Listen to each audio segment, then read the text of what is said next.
Boa noite a todas, a todos.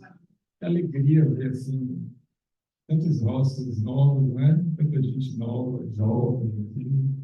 Outros que já tinham vindo há mais tempo, estão voltando agora. Obrigado pelo você jovem, né?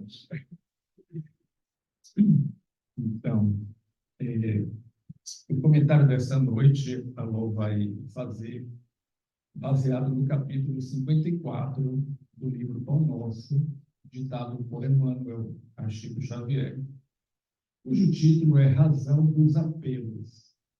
Nós vamos ler o texto e passar para ele. Emmanuel se aproveita do versículo 29 do capítulo 10 do livro de Atos dos Apóstolos, em que está escrito assim: pelo que, sendo chamado, vim sem contradizer. Pergunto, pois, por que razão mandastes chamar-me? Assim disse Pedro, né? E o benfeitor nos escreve a seguinte página. A pergunta de Pedro ao centurião Cornélio é traço de grande significação nos Atos Apostólicos. O funcionário romano era conhecido por suas tradições de homem caridoso e reto. Invocava a presença do discípulo de Jesus, atendendo a elevadas razões de ordem moral, após generoso alvitre de um emissário do céu, e, contudo, atingindo-lhe o círculo doméstico, o ex-pescador de Cafarnaum interroga sensato: por que razão mandastes chamar-me? Simão precisava conhecer as finalidades de semelhante exigência, tanto quanto o servidor vigilante necessita saber onde pisa e com que fim é convocado aos campos alheios.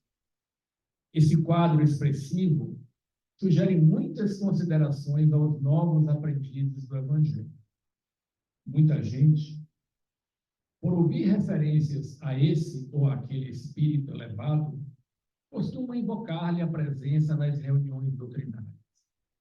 A resolução, porém, é intempestiva e desarrazoada. Por que reclamar a companhia que não merecemos? Não se pode afirmar que o impulso se filia à leviandade.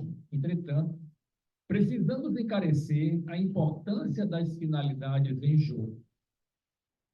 Imaginai-vos chamando Simão Pedro a determinado círculo de oração e figuremos a aquiescência do venerável apóstolo ao apelo. Naturalmente, sereis obrigados a expor ao grande emissário celestial os motivos da requisição. E, pautando no bom senso as nossas atitudes mentais, indaguemos de nós mesmos se possuímos bastante elevação para ver, ouvir e compreender-lhe o Espírito glorioso. Quem de nós responderá afirmativamente? Teremos, assim, suficiente audácia de invocar o sublime Cefas, tão somente para ouvi-lo falar?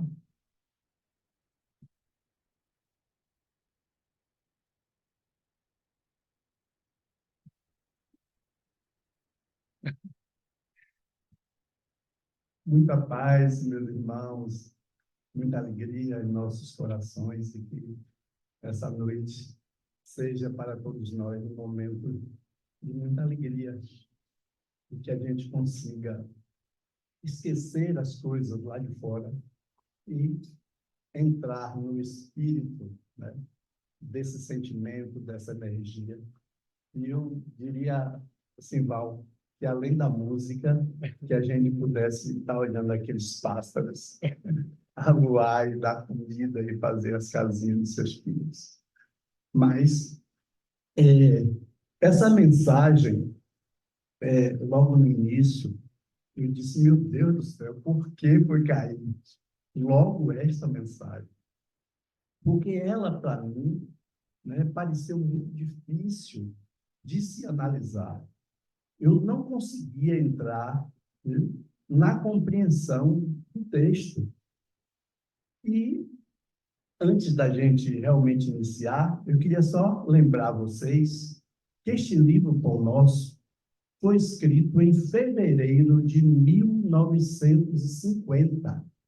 1950, Emmanuel escrevia aqui o prefácio desse livro. 70 e poucos anos, este livro. E no ano de 2015, nos Estados Unidos, este livro de Emmanuel, com Chico Xavier, recebeu o prêmio de um dos livros mais importantes para o aconchego assim, das almas, o chamamento da criatura para buscar o verdadeiro equilíbrio, lá nos Estados Unidos. Então, a importância, né, e a responsabilidade da gente de estar, né, aos poucos, compreendendo e estudando parte a parte desta obra que deveria ser cabeceira de todos nós. Um livro fácil de ler e com poucas páginas, cada capítulo, para as nossas compreensões. Mas vamos ao que nos interessa. Emmanuel, né, coloca esse ato dos apóstolos, esse capítulo e versículo, e faz com que a gente venha refletir sobre este acontecimento. Ora, Cornélio era um centurião, um homem de grande valor para aquela sociedade, uma autoridade naquele lugar. E este homem também era conhecido por ter um coração grandioso, por fazer o bem, por praticar a caridade. Era diferente até de outros, né, soldados, outras autoridades naquela época, e, portanto, ele era respeitado e querido. E ele tivera alguns sonhos.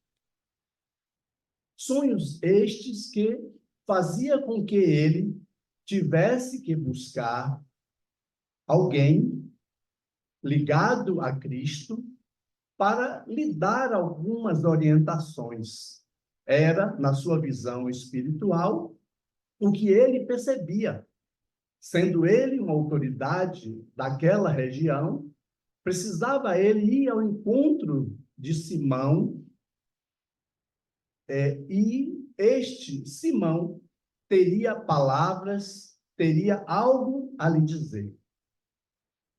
Por sua vez, Simão Pedro, passando e hospedando-se na casa de Simão, o curtidor, um outro Simão que existia naquele lugar, Simão Pedro sentiu a necessidade, depois de algumas pregações, de subir um determinado local, a parte de cima de uma casa, de um pequeno morro, e ali, fazendo as suas pregações, sentiu fome, desejou alimentar-se, porque já era a hora 9, e ele precisava se alimentar.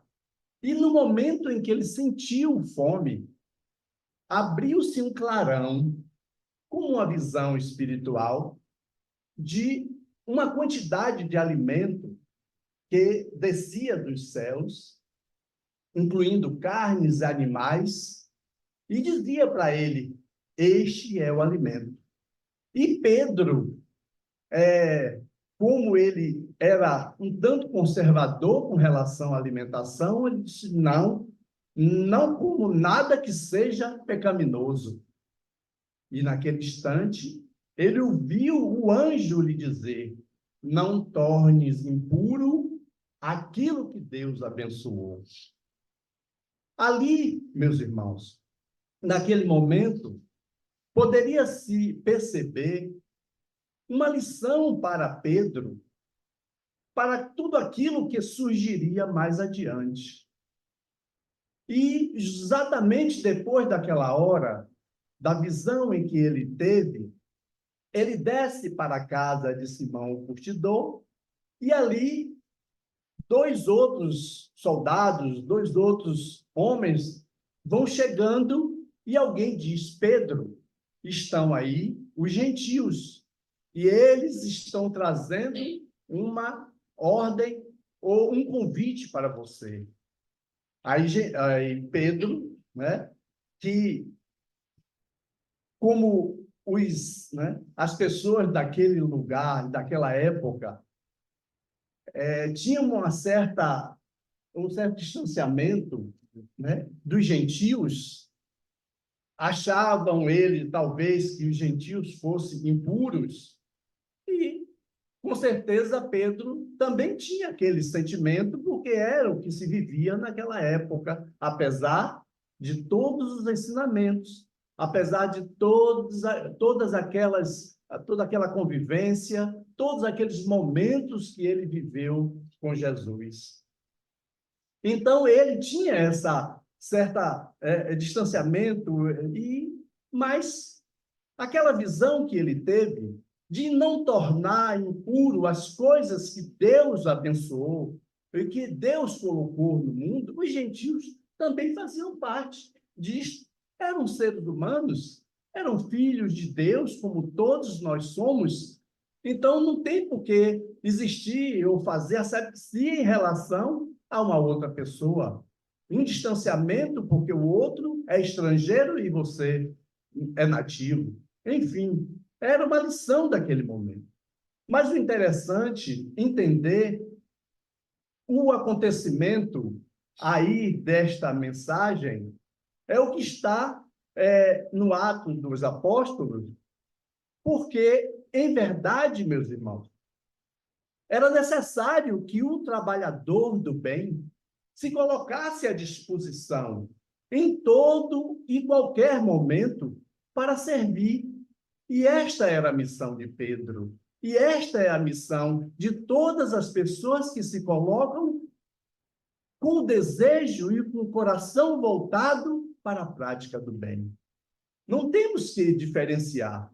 Não existe religião. Todos nós somos criaturas em busca da transformação, em busca da nossa felicidade, desejando ser nós criaturas do bem. Então, temos que abraçar a todos. E, naquele momento, houve essa reação de Pedro. Mas, como ele era, né, e é, um trabalhador da seara bendita, por ter eles convivido com o sol dos sóis, né, com o rei solar, naturalmente que ele colocou-se à disposição e foi até o encontro de Cornélio. Chegando lá, interessante, que Cornélio já estava com a sua família, com todos os seus amigos reunidos, e naquele momento o centurião ajoelhou-se para receber Pedro naquela casa, onde Pedro redarguiu, dizendo: não, levante-se, porque eu também sou homem, ou seja, eu sou igual a você. Nós não somos diferentes perante Deus, todos nós somos iguais. O centurião, então, explicou o que tinha acontecido e disse que, na sua visão, Simão Pedro teria algo a dizer para o centurião e todos aqueles que ali estavam reunidos. E assim, Pedro abriu a boca e falou da mensagem de Jesus, sobre a libertação que todos nós precisamos sentir diante da palavra de Jesus e de todos os ensinamentos deixados por ele. Aí Emmanuel, então, traz para a gente, né, as reflexões que aqui foi lido há poucos instantes. A pergunta de Pedro ao centurião Cornélio é traço de grande significação nos atos apostólicos. O funcionário romano era conhecido pelas suas tradições, um homem caridoso, um homem bom, que invocava a presença do discípulo de Jesus, atendendo a elevadas razões de ordem moral. Então, Pedro foi convocado a conversar com o centurião, porque naquele momento existiam razões morais, coisas importantes para ser discutidas e debatidas, quiçá para a transformação de uma sociedade, a construção de um mundo melhor, a mudança no comportamento de quem dirige, de quem coordena, de quem governa, enfim, talvez uma alteração no sentido de se viver e de se olhar para o outro e de se ter a visão que o outro é você e você é o outro. Todos nós estamos juntos nessa jornada de transformação e de crescimento. O ex-pescador de Cafarnaum interroga, né, ao centurião: por que razão mandaste chamar-me? Olha que Pedro, né, com certeza, como uma alma já voltada para o trabalho da evangelização, da divulgação da boa nova de Jesus, com certeza ele sabia que era para uma tarefa luminosa, uma tarefa bonita, importante para o crescimento daquele homem que, apesar de ser uma autoridade, ali se prostrava pedindo a licença para levantar-se diante do homem, né, de um trabalhador da seara do bem. Mas Pedro, mesmo assim, pergunta: por que me chamastes? Por que me convidastes? E isto, meus irmãos, parece nos dar e abrir uma visão em cada um de nós para compreendermos a tarefa que temos a realizar. Por que temos a realizar tal tarefa? Porque nós somos convidados ao trabalho do bem. Porque é necessário que a gente abra o nosso coração e venha em busca da perfeição através do trabalho, através do sentimento mais nobre, da construção de um sentimento mais puro dentro da gente, não deixando de ser nós como somos, não deixando de ser o ser humano pisando na terra como devemos pisar, mas entender que existe asas para voar através dos sentimentos, através dos nossos corações, através das tarefas que podemos empreender em relação ao outro, em relação à nossa família, em relação a nós mesmos. Então, nós cristãos, nós trabalhadores ou estudantes da doutrina dos Espíritos, precisamos fazer a pergunta a nós mesmos: por que é que fomos convidados à doutrina dos Espíritos? Por que é que nós estamos aqui? Porque se dissermos que basta assistir às reuniões doutrinárias, basta ouvir os palestrantes e os conversadores que chegam nesta casa, como eu, isto já resolveu o problema? A felicidade da gente já está construída? Não é bem assim. Desculpe, mas eu preciso dizer que ouvir somente não é necessário. É bom, é importante para nos ajudar a refletir, mas a construção interior, a transformação que é tão falada e cantada pelos 4 hemisférios aí afora, essa construção é em cada um de nós, é dentro das nossas próprias vidas. Olha, nós podemos até imaginar o seguinte: eu gostaria, Simval, de participar de todas as reuniões desta casa.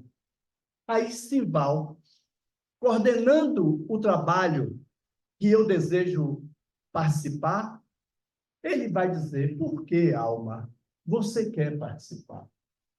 Qual é o objetivo que toca o seu coração? E assim acontece na vida. Vamos nos relembrar do livro Nosso Lar. André Luiz, todos nós conhecemos, não é? Autor da obra Nosso Lar, e outras tantas obras que se seguem mostrando o plano espiritual. Num dia, André pediu, já depois de recuperado, de ter saído do umbral, de passar por uma certa mudança, transformação no hospital, lá em Nosso Lar, levanta-se renovado e pede para acompanhar os companheiros orientadores, a fim de que ele conheça melhor a realidade do espírito.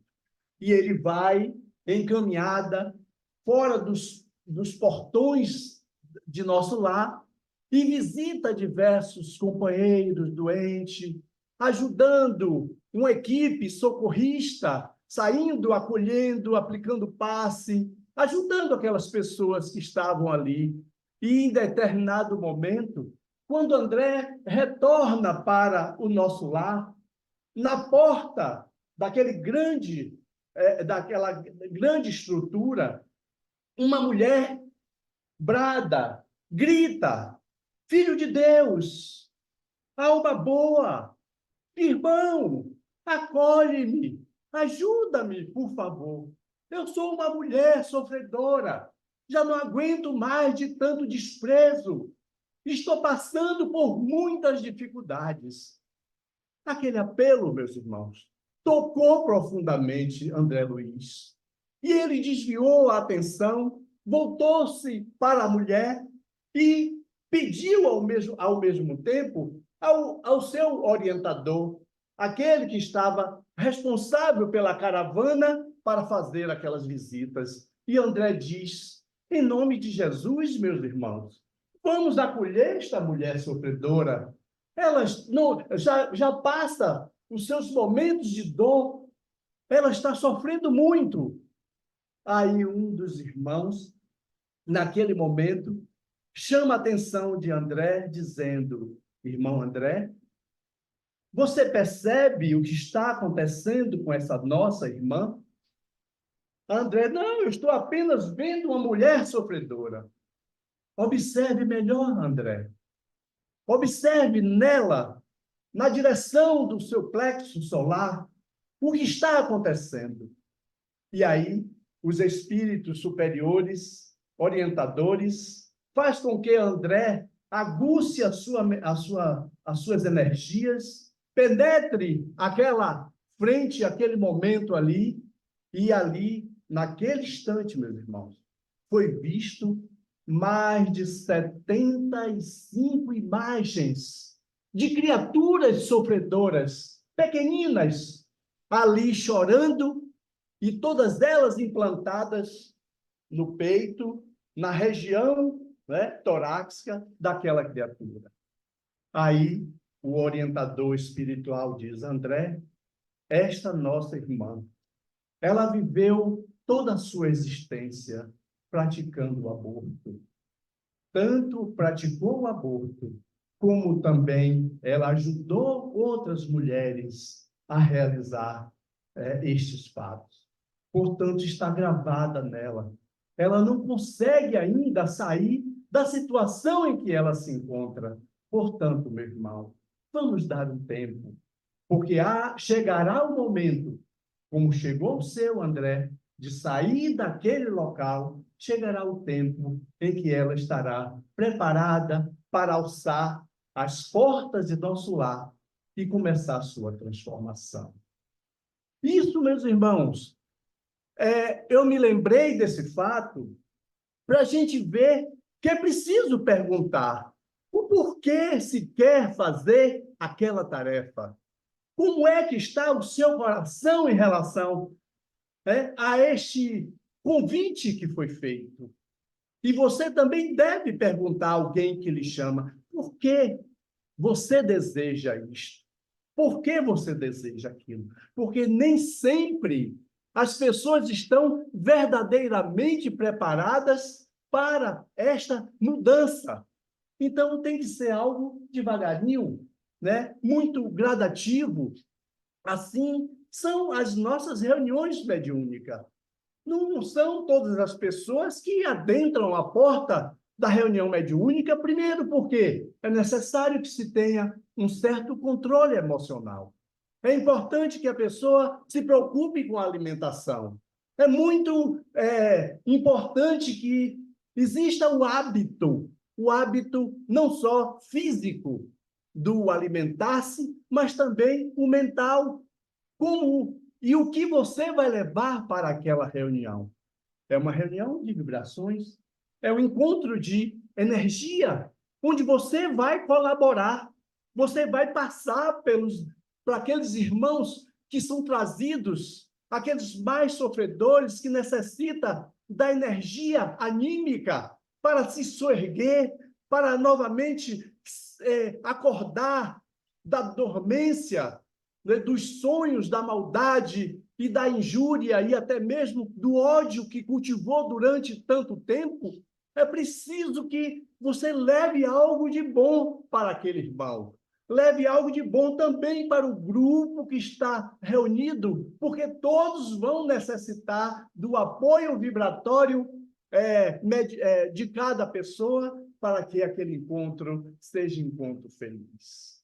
Imaginemos nós, se aqui nesta sala, aqui neste espaço, não tivéssemos o sentimento, o desejo de fazer o bem, provavelmente aqui não estaríamos.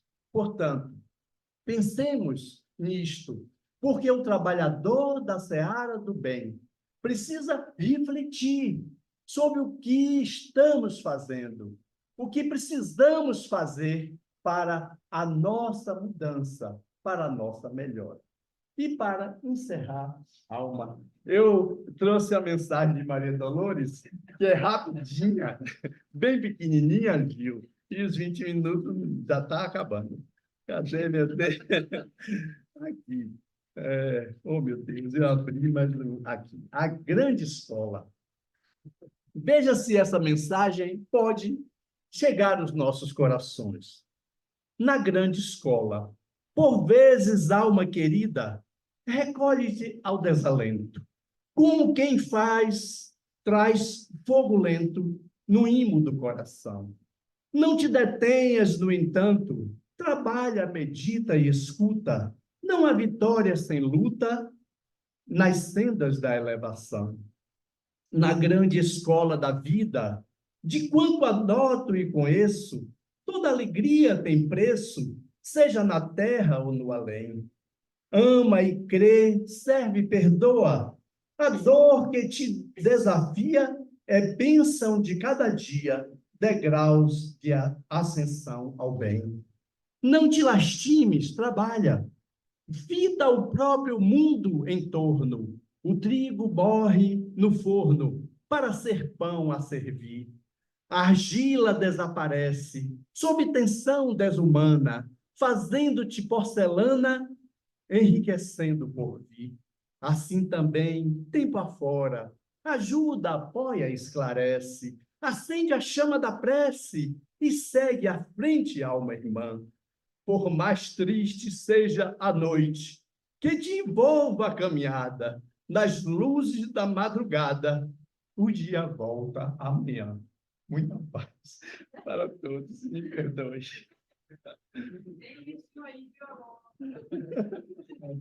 Obrigado, Alma. Esse é o neto.